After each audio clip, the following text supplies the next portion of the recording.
मुलांनो, एक मजेशीर प्रश्न विचारू का? तुम्ही कधी ऐकले का? कोण आधी आलं, कोंबडी की अंड? पण आज आपण याहून मोठा प्रश्न विचारणार आहोत. पृथ्वीवर पहिला सजीव कधी आणि कसा निर्माण झाला असेल? आपण जे खातो, पितो, श्वास घेतो, झाडं, प्राणी, माणसं हे सगळं कुठून आलं? आज आपण वेळेच्या प्रवासात मागे जाणार आहोत, अब्जावधी वर्षापूर्वी, जिथे पृथ्वीवर अजून एकही सजीव नव्हता. तर विद्यार्थी मित्रांनो, सुमारे 4.5 अब्ज वर्षापूर्वी पृथ्वी तयार झाली. पण त्यावेळी पृथ्वी कशी होती माहिती आहे का?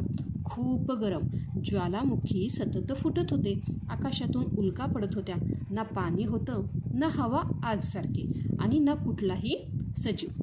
हळूहळू पृथ्वी थंड व्हायला लागली आणि मग तयार झाले समुद्र.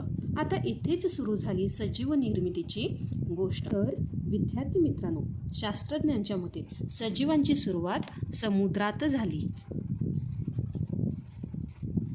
कुठे झाली बघा? समुद्रात. समुद्रात काही रसायनं होती, जसे की कार्बन, हायड्रोजन, ऑक्सिजन. विजेच्या कडकडाटामुळे, उष्णतेमुळे ही रसायनं एकत्र आली आणि तयार झाले छोटे छोटे सजीव अणू. यालाच म्हणतात जीवनाची सुरुवात.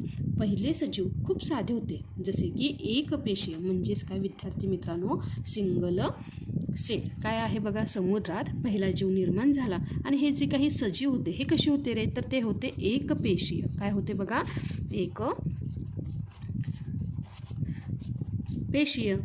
त्यांना डोळे नाहीत, हातपाय नाहीत, पण ते जिवंत होते. आता हे जे छोटे सजीव होते हळूहळू वाढू लागले.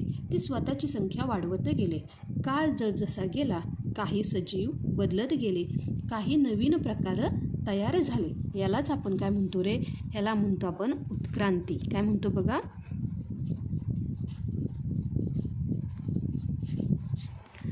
हळूहळू निर्माण झाले मासे, माशानंतर आले सरपटणारे प्राणी, डायनासोर, माकड आणि शेवटी मानव. तर विद्यार्थी मित्रांनो, एक काळ असा होता की पृथ्वीवर डायनासोरच राज्य करीत होते. पण अचानक काय झालं? एक मोठा उल्का पृथ्वीवर आदळला. त्यामुळे वातावरण बदललं आणि डायनासोर नष्ट झाले. पण बाकी काही सजीव टिकून राहिले, कारण ते बदलांना जुळवून घेत होते.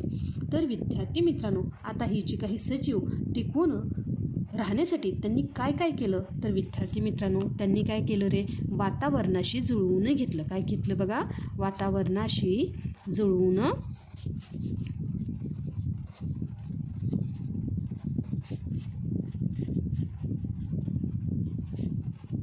घेतलं. दुसरं, अन्न शोधलं, स्वतःचं संरक्षण केलं. उदाहरणामध्ये बघा, थंडीमध्ये काय करतं रे? हसवलं झोप घेतं. तर जे काही आपण काय म्हणतो? निवडुंग काय करतो रे? पाणी साठवतो. हे सगळं म्हणजे सजीवांची खास ताकद, ज्याला आपण काय म्हणतो रे? अनुकूलन. काय म्हणतो बघा विद्यार्थी मित्रांनो? अनुकूलन. तर विद्यार्थी मित्रांनो बघा, आज आपण जे पाहतो, झाडं, प्राणी, माणसं, हे सगळं लाखो वर्षांच्या बदलाचा परिणाम आहे.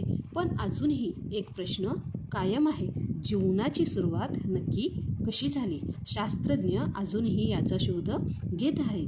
जर तुम्हाला हा व्हिडिओ आवडला असेल तर लाईक करा, शेअर करा आणि अजून असे विज्ञानाचे मजेशीर व्हिडिओ पाहण्यासाठी चॅनेलला सबस्क्राईब करा. पुन्हा भेटूया एका नवीन प्रश्नासोबत. तोपर्यंत धन्यवाद.